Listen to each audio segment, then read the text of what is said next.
Good morning, my beautiful. How you?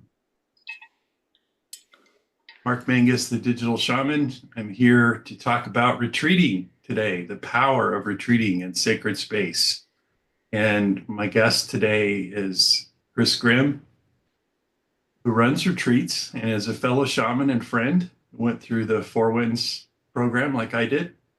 And I'm really hyped about this topic because it's very current, like a lot of my topics are for me in my life.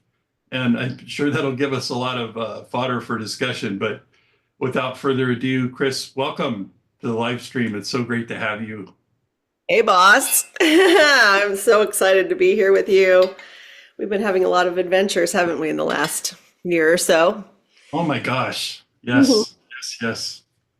I feel like we got to know each other as new people. Like we didn't know the old us. We'd only know the new us. Funny, since we both work in corporate most of the hours of our day. Yeah, yeah, it's really great. And maybe that would be helpful for context for people. So my name's Yeah. Chris Grimm, Christine Grimm, whatever you want to call me. Uh, and I do think the context is important so that we can get to the retreat conversation and how Mark and I know each other. I have had a boutique consulting and executive coaching business since 1997. It's a lot of years of coaching and working with leaders, their teams, whole organizations, observing the human condition. And then I think it was about 2016, um, I started running silent retreats in Los Angeles, not traditional, the kind you would experience in India or in Asia, but really, I wanted to create an experience so that busy, modern, specifically corporate people, because that was the audience that I was working with the most. So I was observing myself and other people not being able to slow down, not having a container, not understanding what silence was anymore because we have so little of that in metropolitan areas. And yeah, so today we run 1 day, 3 day, and then 5 day and 10 day intensives. Um, while we also still have the corporate business, by the way. So Yeah. yeah, but it feels all like one thing to me now. And Mark and I know each other because I was, like he was, called into learning and bringing ancient practices into, I call them ancient indigenous practices, of course, in a respectful way, integrating them into our business. And so Mark and I have been to Peru together, spent some time with the Pacos of the High Andes, Dr. Alberto Bioldo, Four Winds, learning those practices, the practices of bringing more of intentionality and sacred space, yeah, into this crazy world. Wonderful. Thank you Back, for that. yeah, back into this world, I should say. So for Back into this world, right? It's something that was forcibly removed from this world.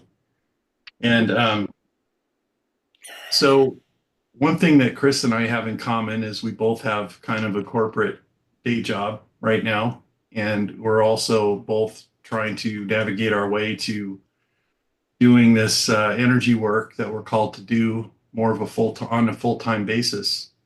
And I know the center of my work has evolved to really empowering people to find their own inner light, their own inner healer. And one of the things that I think really helps with that more than anything else is having, we'll start with talking about retreats, is having a daily practice Mm, of some kind, right? And where my thinking is right now is I don't even think it's that important what it is, just mm, that you have one, that you take time out of the day to not be in the chaos flow of all the demands and all the expectations, and especially the ones in your own head about what you need to get done, what you need to accomplish, all this kind of stuff. And yet, and the opposite, you create what we call a sacred space to be intentional and to just be. Doesn't even have to have a purpose. Just be. What do you think about that, Chris? I think, yeah, I think all of that's really true. And let me kind of expand on it and just add to what you're saying. Like I was saying, we started doing retreats because I think at a fundamental level, even people who think having daily practices are important, have a really hard time doing that in an incremental way, right? And what I mean by that, everybody, is, and I'm guessing just based on the fact that Mark and I both live in two worlds, that there are people who are watching this who might have some dissonance, specifically if you're one of those people living the busy, crazy modern life, overscheduled, back-to-back Zoom meetings, and or even if you're not working in a job where you have Zoom meetings, you probably have a busy life, whether you're a stay-at-home mom or maybe you're retired, but the modern life that we live is cluttered, right? We're intaking lots of information all the time. Our brains don't really get a chance to rest, because we are an action-oriented society. Even when I visited places in Africa, South America, et cetera, you see people who are busy, right? And we often define ourselves by doing things, achieving things. I'm not saying that's bad, right? But what it does is that it creates that, what sometimes I call the hamster wheel, right? Like we're getting up in the morning and we're already deeply scheduled into the day. And then all of a sudden 12 hours have gone by and I didn't have time to pee or whatever. For those of us who have animals, sometimes my dog needing to be fed and go outside is the only time I stop doing. And then you get to nighttime, you feed yourself, you go to bed, and then you start over. So that's what I call the hamster wheel. And coming back to retreats and what Mark is saying, a daily practice, what I find is that most people, even if they want to have a daily practice, sometimes exercising, like going to the gym or something, is the only one that seems like an easy one to add into that life. So that's why we started actually doing retreats, so we can talk about creating a container. But before we get to retreats, Mark, why don't we actually open sacred space? Because I feel like one way for us to demonstrate creating a mini retreat, if you will, everybody, or like I said, a bit of a container to bring all of yourself into this moment, not just the self that is a doer. Yeah, let's put that together. Let's just demonstrate. And so for those of you who have never seen this before, we are trained in the lineage, or the way or the set of practices of the High Andes. It's the Karo tradition, and it requires that for us to create this container, like I said, this mini retreat that can last for as little as 15 minutes, or you can decide that this container is going to last the whole day, maybe a whole week, whatever you are deciding. But the core of it is I'm intentional, right? I'm going to create a space where I'm going to not only bring all of me, I'm going to invite the universe, God, and in the process we're going to show you, you actually call in the 4 cardinal directions with archetypes to give us things that don't naturally show up in our do identity-based process, where we're only functioning in a linear way, right? So I want you to bring your whole self. And so sometimes to help us do that, well, we just take a few moments to create a space so that that intention is out there. And it's kind of making a promise to yourself, right? Yes. So do you want to alternate, Mark? We'll just show everybody Yeah. how to do it together with 2 people. Yeah, you go ahead and start out and then we'll just alternate. Okay, great. So when we do this, it's going to look a little funny if no one's seen this before. We do actually face the cardinal directions. And so I'm going to do the south, and then I'll let Mark do the west. And then I'll do the north, and he'll do the east. And then I will do the earth, and he can do the heavens. And that way we create that space with all of those intentions. Okay, so might not be able to hear everything. I'm going to face the east. Or, I'm sorry, I'm going to face the south. Can't remember my directions. Okay, here we go. To the winds of the south, Sachamama, great serpent, come, come, protector of the waters. Wrap us in your luminous coils of light. Help us in this time, space. Shed our skin all at once the way you do. And come into being in wholeness. Reliant, putting that raw skin, new skin down upon the mother. Trusting.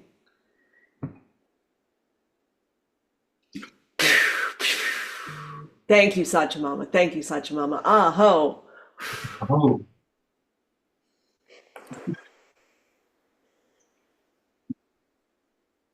wind of the west, Otorongo, mother, sister, jaguar, Puma. Show us the way beyond death. Show us the way of having no enemy and of being impeccable. Give us the courage by showing us how to face our shadows. Hampway, Otorongo, come into our medicine space and show us the way. Aho. Aho.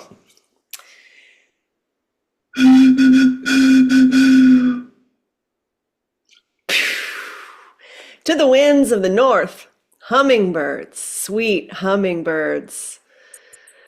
Come, come, show us how to hover, how to fly with those beautiful little wings and use that wonderful beak to only drink of the nectar of life, how not to settle or play small.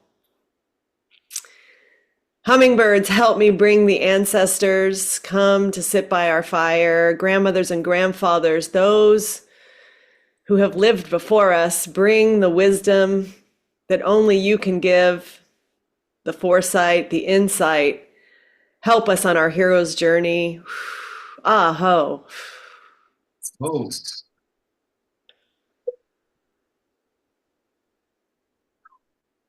Wind of the east, eagle, condor. You who fly from the land of the rising sun beyond the furthest mountain. You who fly wingtip to wingtip with the Creator. Enfold us in your wings. Show us the true sight, how everything is all energy. And show us how to see everything from a great height, but also see what's right in front of us with perfect clarity. Hampway, eagle, Hampway, Tuntor, condor. Come into our medicine space. Aho. Aho.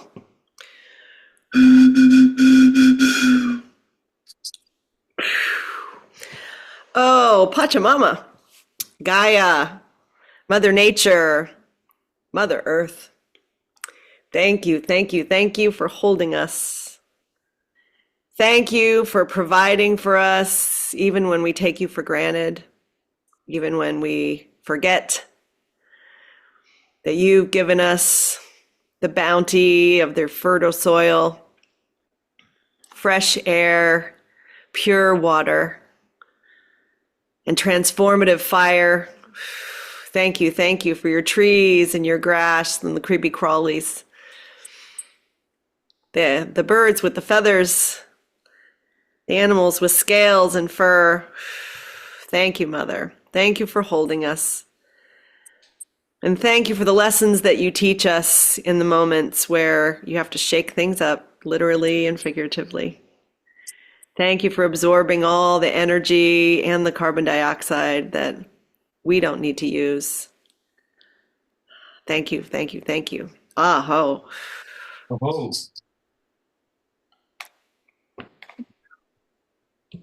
Father Sky, Inti Taita, Mother Moon, Mamaskia, all the star nations, you who've been named 1,000 times and yet remain nameless.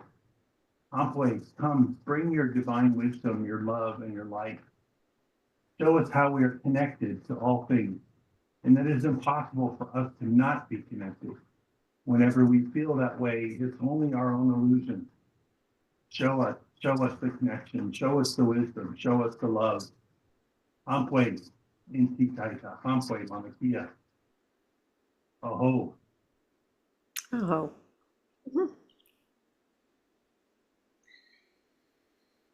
Yeah. Thanks Well, for I doing feel more centered. it. And thank you. Yes, thank Experience. you. Yeah. Hopefully, what people are experiencing is the power of just creating a container, right? With the intentionality of being grateful and just bringing all the parts of you. And then, maybe we can talk about retreating as a concept, Mark, because I Mhm. think that when we say retreats, there's so many kinds out there. Mhm. And I want to invite everyone. So, whether you're watching and you're interested because you're a person who wants to go to retreats or you like to go, or whether you're someone who wants to host your own retreats, we can talk about both of those today. There are different kinds of retreats, but the main thing is the idea that you're going to retreat. And retreat means to leave whatever you're doing and either go back into a space that isn't all of that activity or whatever, and go into a space that's going to allow you to do something else. Predominantly, that is with yourself. And so when I say there's different kinds of retreats, so, there are retreats out there that are created for you to learn something, right? So that's like a main retreat. I'm going to go to a retreat so I can learn something new, something that I just, in my busy life, I can't learn it in the same way. There are retreats that are about community, that you're going to go to this retreat because you want to be with a tribe of people who do think, act in a certain way. And again, could you do that in your regular life? Yeah, you probably could, but you'd have to schedule it in between all those Zoom meetings. Right. Go to bed later one night. Um, I and then want to there, I want to there, pick up on that thread of community because it may seem somewhat counterintuitive at first if you're thinking about like what is my work about on myself? How do I improve? And the fact that we go to community to do that is, I would argue, not an accident. It's not, you need to really look at that mindfully, that drive to be in community, even when you want to be in silence or you want to do work that is intentional. It's not about, just visiting with people. It's about, but doing it in community is so powerful. And I would argue what we just did with the four directions was an exercise in being in a spiritual community where we're bringing in energy from the archetypes. We're bringing in the energy of the lineage in which we were trained. So even though it looks like we can do this by ourselves, are we ever really by ourselves? Because once we tune in to that energy and we've begun to really do our work, what I find is that it affects everyone around you. So this isn't a solo activity, I guess is my point, ever. Even when it feels like it is, we're always affecting the community somehow. yeah, sure. I think that's a great point. And maybe I can just talk a little bit about, you just mentioned so many things that were important. So, a predominant way I design, but I have a team, retreats is with a critical component. I believe that we all need to be not only at our best, um, but for us to be able to create the change we say we want. We have to have the component, if you will, of silence. And I mean that in the most extreme way. And I mentioned everybody that in 2016, we actually started with silence because I found that something was common in all of my corporate coaching clients is that people really were starving for silence and they didn't know it.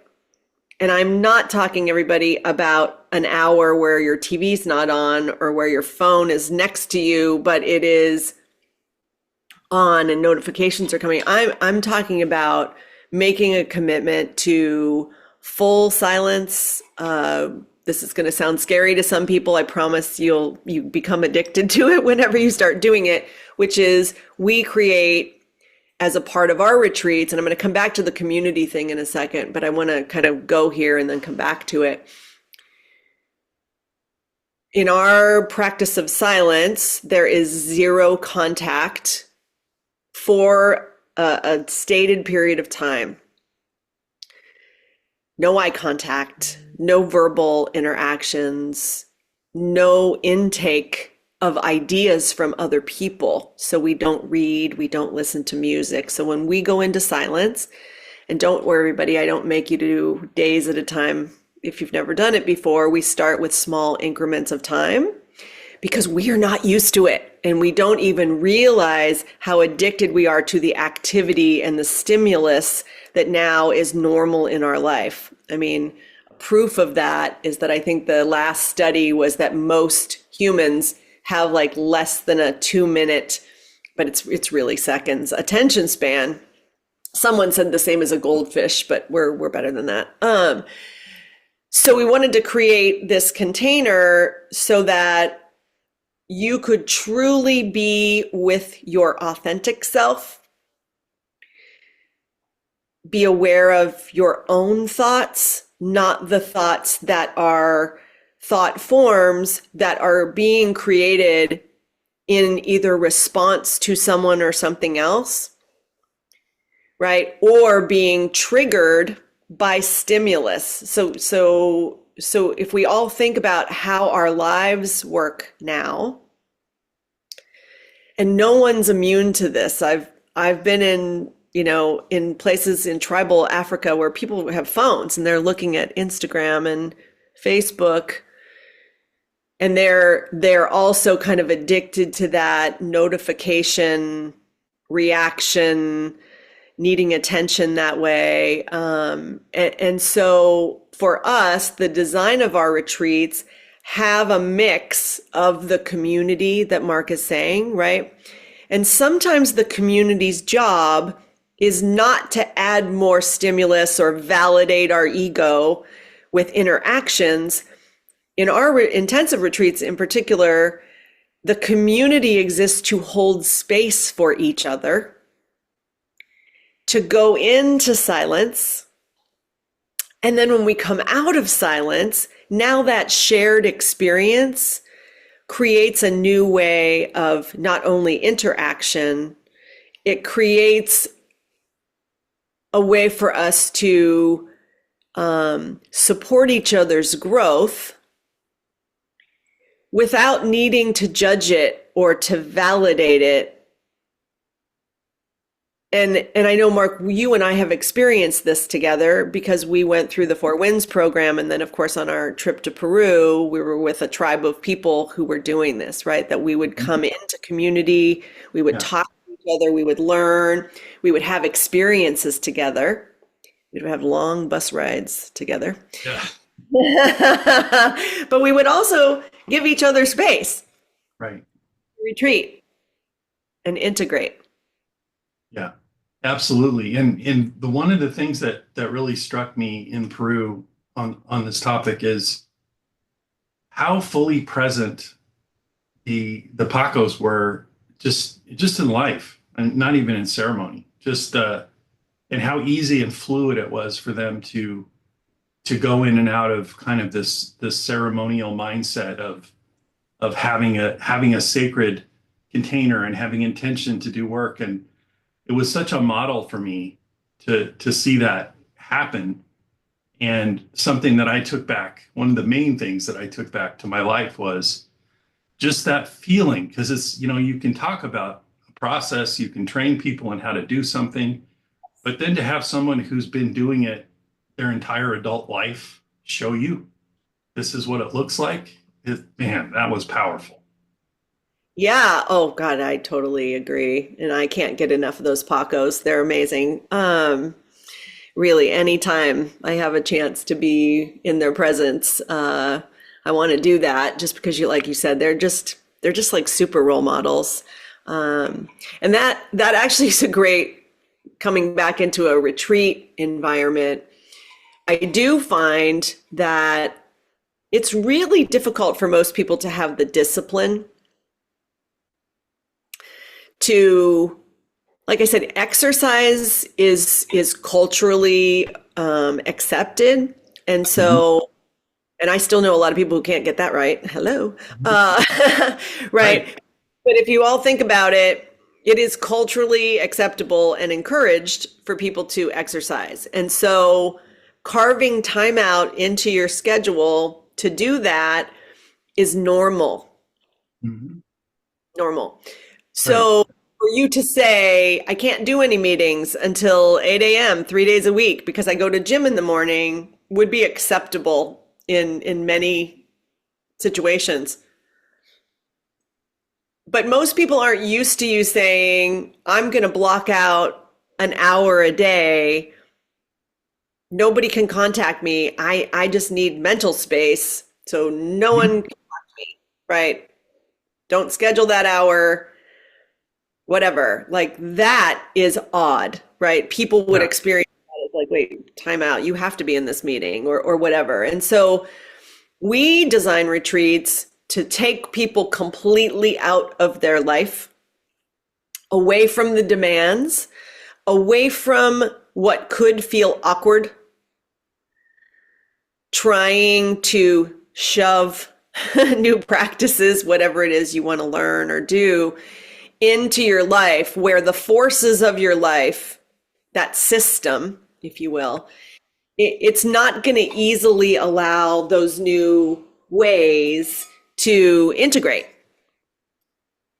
And so, to your point, Mark, I believe, again, for anybody who wants to design retreats, that you need to be really intentional about where you have your retreat. That matters. Mhm. Um, I actually think that the place you have your retreat is your co-facilitator. That's how Oh I yeah. think, right? The place matters so much. Just think about all the energy and power we got just from being in the presence of the Andes. I Mhm. mean, waking up every morning and looking out the window, and there they are. I It mean, does. that was a spiritual experience to me. Yeah. Well, we do an intensive once a year for all intensive in the fall on the Big Island of Hawaii. And I always say to people before, we do a lot of work before, during, and after so that people can integrate and have sustainable change. I don't want you to just go to the thing, be excited, come home and not be able to do it. So before we go, I talk about the travel to the place is the beginning of the retreat. So preparing for the retreat, talking about it, planning your travel. That's you kind of retreating, right? That's Mhm. you leaving home, packing your bags, like leaving home with the intention of when I get there, I'm going to do this. The travel too, we try to make it so that that's as seamless as possible for people, but it is the beginning of the retreat process. And then when we get there, everything's completely different than home. Right. Now, mine's called an intensive, everybody, because it's intense. Uh, and I drop people into a full container. And so I choose places. And I'm not saying this is right for everybody, but ours is a big commitment because we ask people to completely leave their space, completely leave meaning as much no contact with the outside world as possible. So I pick places that are off the grid, Mhm. completely change everyone's diet. We go where the water, the air is pure, where the noise pollution is as close to zero as possible. And when I say I change everybody's diet, we do a detox, not a harsh detox, but we do take away as many pollutants as possible, including sugar. And because we also do breath work that's highly activating, we also don't eat meat while we're together, just because I want to take away anything that's heavy and hard for your body to digest. Like you, Mark, I've moved to mostly a plant-based diet. And I just find that that's easy, everybody, to, in a retreat setting in particular, to help your body get to, its most optimal functionality as quickly as possible. Because again, I have this container of time where I want you to experience the transformation you say you want. And so I have to create all the conditions for that to happen. And like I said, we're pretty good at doing that. It is a fairly extreme experience for many people, but allows people to live in a new way. Now our 10-day is 10 days, so you can imagine it really creates new practices. Our 5-day also creates new practices, and I do that in Montana in May. A little bit different. Men and women tend to do this differently. That's probably an important thing to say too. I'm all for co-ed retreats, but I will tell everybody that my experience, and it might not even be about the gender of your body, it more is like the energy that you are choosing. Many women are living their lives in a highly masculine energy, and so to shift into feminine, well, it definitely requires a container to do that. And one of the things that, just to double down on what you're saying, one of the things that I've noticed is, and the reason I started a men's group, which is specifically, a biweekly retreat from the outside world, for men to get into a container, into a community where they're supported. And men don't, at least in my opinion, in my experience, men don't naturally gravitate into communities for support. Oh, They yeah. gravitate into communities for sports, for, drinking, for, doing manly things. But what I've intentionally done is creating a container that's really the divine feminine energy Mm. of support, embodiment, releasing these concepts. And every time we've done a meeting, I've been completely blown away about how deep it goes. I think men in particular are just ready, right? Mhm. They're ready for that. They don't even know that they're ready for that, but they're ready for that, right? And Yeah. once they see somebody, pouring their heart out or sharing or really asking for support with some deep issue, they go there. Hmm. Yeah, look, I just want to say, because I do think it's important, and I can represent a certain part of the population. For those of us who are in a female body, uh, but have created a life in a corporate environment, it doesn't have to be a big company, by the way. It could be a small business. But in Western culture in particular, for those of us who have been successful in highly linear, action-oriented environments, well, we had to use masculine energy to do that. So I actually designed, similar to the way you're designing your men's community, Mark, I designed our intensive retreats so that women who were living in their masculine Hmm. Super successful women, by the way, Hmm. everybody. Like, but also often finding that shifting gears Hmm. from, this uh, intellectualized, linear processes we need to work every day and get shit done Hmm. is Right. not the same energy we want to embody in our relationships, for instance, outside of work. Right. So, like you, what I experience when I take highly successful corporate women into these environments is similar to the men that you're working with. I've got to create that safe space Hmm. for them to be in flow, Hmm. them to trust their intuition instead of, what we are doing in our day jobs, which I'm not saying they're bad, everyone. It's just not very balanced. And Right. so that kind of data-driven decision making, and I teach people how to be successful in those, just like you, Mark, Right. right? Yeah. But that's not all of us. That's not our whole self. Right. That's an amazingly important point because, as above, so below. We look at society at large, Mhm. and it's so polarized and Mm. so one dimensional, I'll say. It doesn't, from the perspective that we're speaking from, it doesn't really matter what your affiliation is, what your belief is. It's the same world, it's the same dynamic. So Yeah. we're we're rewarded in a way, sometimes not good rewards, but we still like them. We're rewarded in a way for participating in that illusionary system of duality that is incredibly masculine energy to the point where it's the toxic masculine, right? It's only the masculine, like you're saying, right? It's toxic. I want to make sure we say this because, I've been on lots of podcasts and I have my own too, and I've talked about this topic that would take us hours if we want to talk about it, right? The toxicity happens, because we have no boundaries.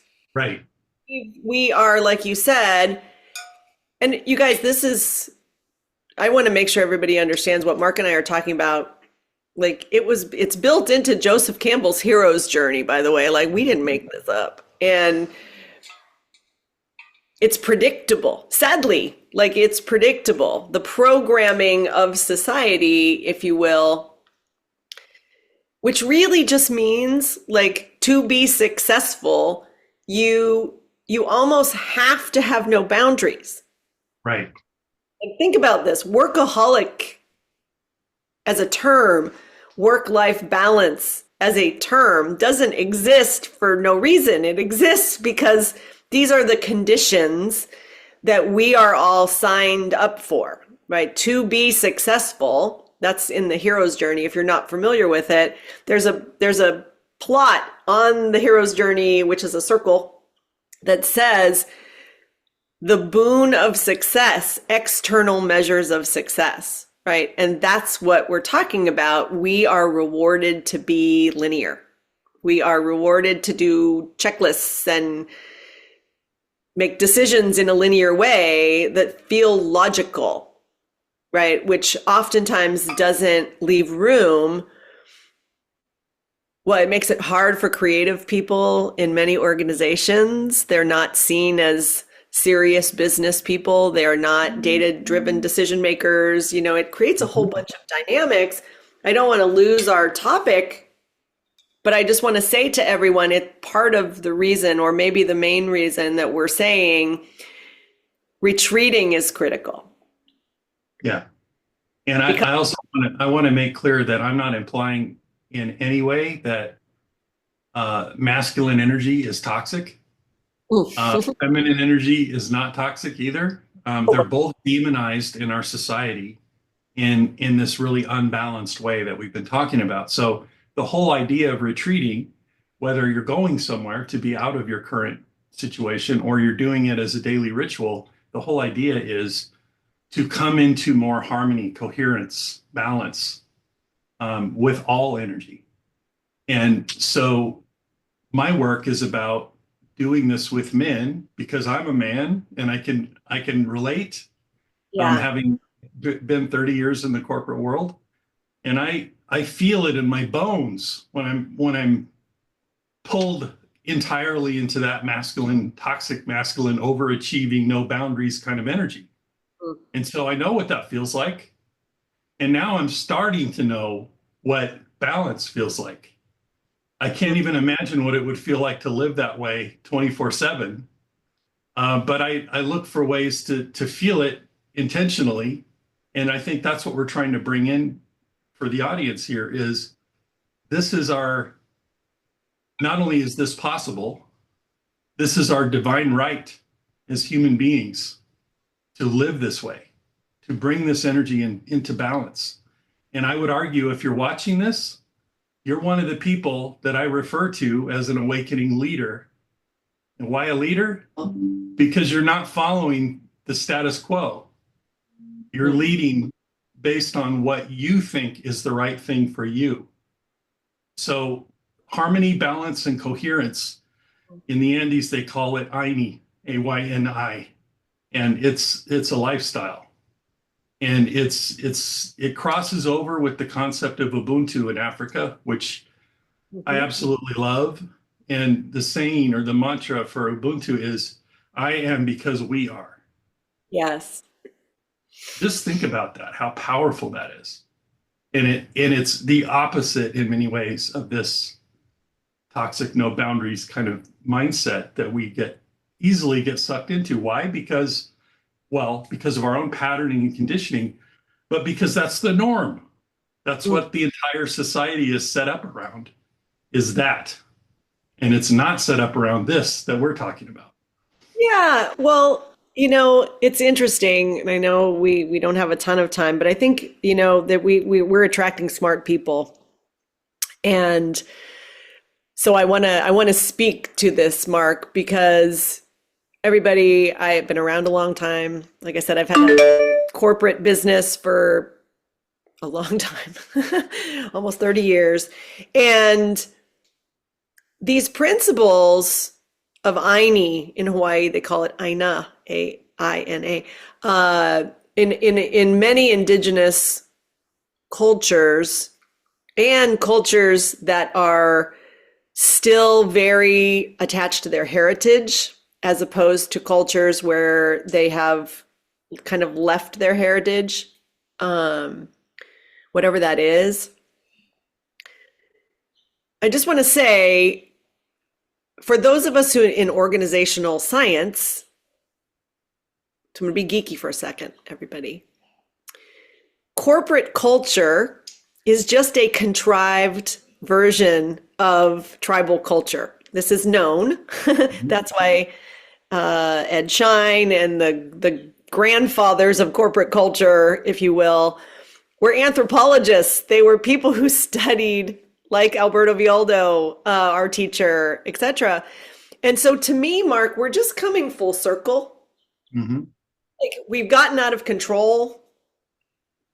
I usually, because I'm in corporate environments and I've helped create many of those corporate environments, I like to talk about balance, the need for balance, the need for us to come back to and realize that, in many corporate environments, leaders say, we want people to collaborate more. It's a really great example of what we're talking about. Collaboration in its essence, if it's done in its purest way, which we say we want in our lives, requires what we're talking about. Right. It requires us to actually have balance, to slow down, to listen to everybody, right? To listen and to be silent as a practice, right? Silent, to do all the things. And so I want to bring it back to this retreating thing. And thank you, Mark, for doing that so everybody doesn't get confused. But what I am saying is, if in fact what we're saying to you feels foreign, then maybe some of the work that you personally need to do when you have time is start to realize that we're not talking about a new idea. We're bringing back ideas that have been around for a very long time, and we're bringing them to you in a way that actually helps solve the problems we all talk about every day. And so for you personally, if you want to take on new practices that do create more balance in your life, that help you have better boundaries at the very minimum, that help you start to know yourself, not just the doer version of yourself, then you should pick a retreat that is intentionally designed to do that. Right. Absolutely. Thank you for that. I I have recently come across a Japanese term that absolutely was mind-blowing and resonated with in my heart. And the term is kokoro. Mm. And like many Asian concepts, it's a word that has layer upon layer of meaning. It doesn't just mean one thing. But my Westerner's mind interprets it as the fullest expression of who you are, mind, body, spirit. So it implies balance, it implies integration, it implies all the things that we've been talking about. And I'm really organizing my own practice around this for myself, but also the practice that I do with clients. Kokoro is kind of at the center of the triangle. It's like, why do you do inner work? Well, I would argue that for most people, it's because you want to become the person that you were always meant to be, with no hindrances, with no baggage, with no illusions that you're carrying around as if they were real. So I think a retreat can be a great way to kickstart the process of going there, but also a way to reinforce you're reminding yourself by getting out of this chaos flow and the monkey mind that's chattering at you all the time, to really see who am I when I'm not that. It's about your identity and embracing something new about you that maybe was always there, but you just didn't embrace it, so it wasn't nurtured. So it's kind of like a quiet voice. What if that voice was with you all the time? And that voice was the one that was telling you who you are so that you could make different decisions day to day. Mhm. To me, that's the promise of doing this work. Mhm. And every client I work with, every session I have with a client, it's reflected back at me. And I realize that there is no teaching without learning, and there's no learning without teaching. Mhm. It's this reciprocal process. It's I me, right? Mhm. And I sort of get when we were in Peru and we were with the Pacos and we were doing ceremonies, and I was initially very struck by how open and loving they were. Mhm. And they didn't see any separation between, them and us. As different as our backgrounds are, different as how we look to each other. And now I'm starting to get it. I'm starting to understand now that this concept of kokoro means that we're all on that path of becoming fully expressed. And I just feel so honored and blessed to be doing this work with people and to be able to have the gifts that they bring to help me on my journey. Mhm. And this retreating notion is a core part of that. I want everybody to know that.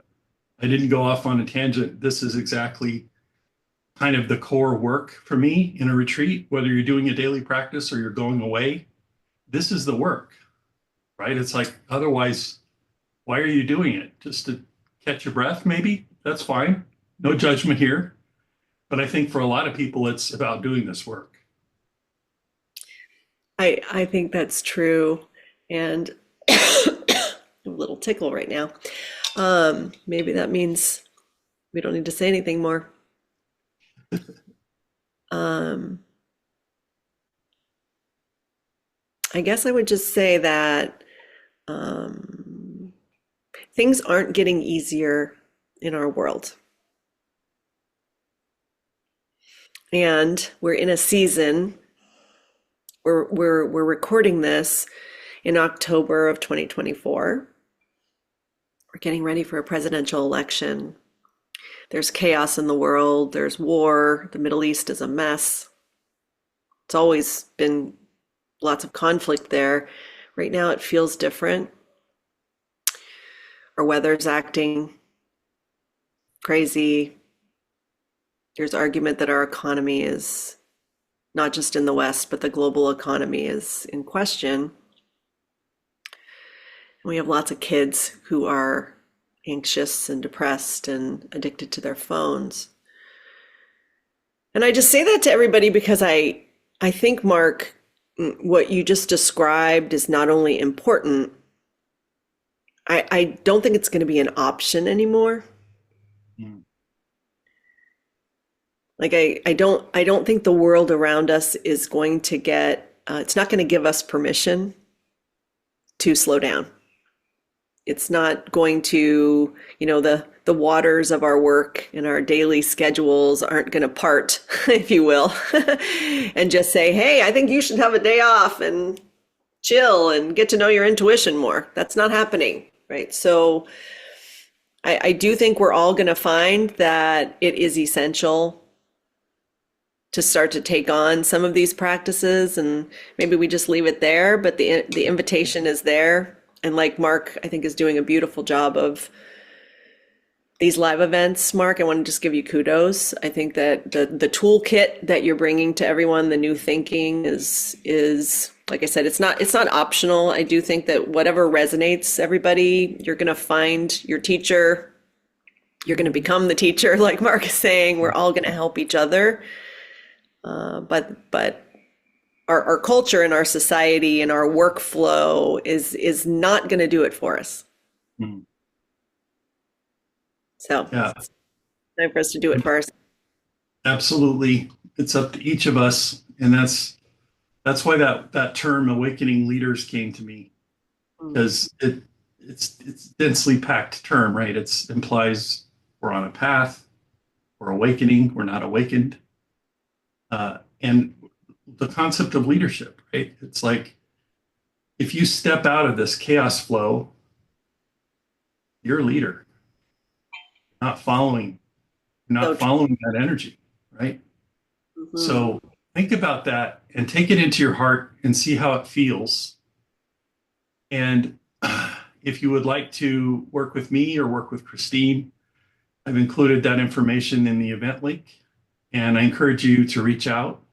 There's no obligation for an initial conversation, and see if there's something that we can do with you in reciprocity to get this going, to get this process either started or accelerated or reinforced for you. And I love doing this work. It's my passion, and I know that's the same for Christine. So we want to hear from you. So please reach out. Any final words, Christine? Yeah, what we didn't talk about today, we better have a part two. For those of you who are here because we know each other, you and I, we didn't talk today about, Mark, about your transformation. And I put it in my original post. What are you at? You've lost 120 pounds or? Yeah. Yeah, I've Yeah, lost 120 pounds. I've ended my chronic pain, my pre-diabetic condition, yeah. a lot of the emotional baggage. It's a journey, but it's this living this regenerative lifestyle, living this reciprocal lifestyle with balanced energy.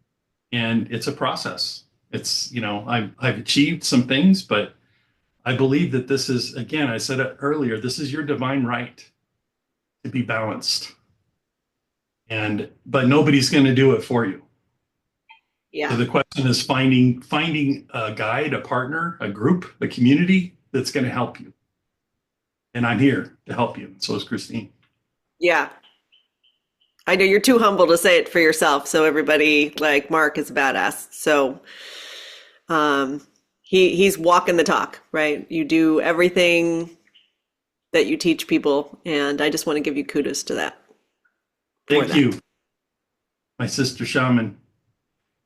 And with that, I will let everyone go. And it's been an absolute honor and pleasure to come to you today with this information. And like Christine says, we're going to have to do a part two and go into some other aspects and maybe some practices that we can share, that might help you or give you ideas. So we love you and we support you because you support us. And we'll leave you with that. Have a wonderful rest of your day, and we will talk soon. Bye, everybody. Thanks, Mark.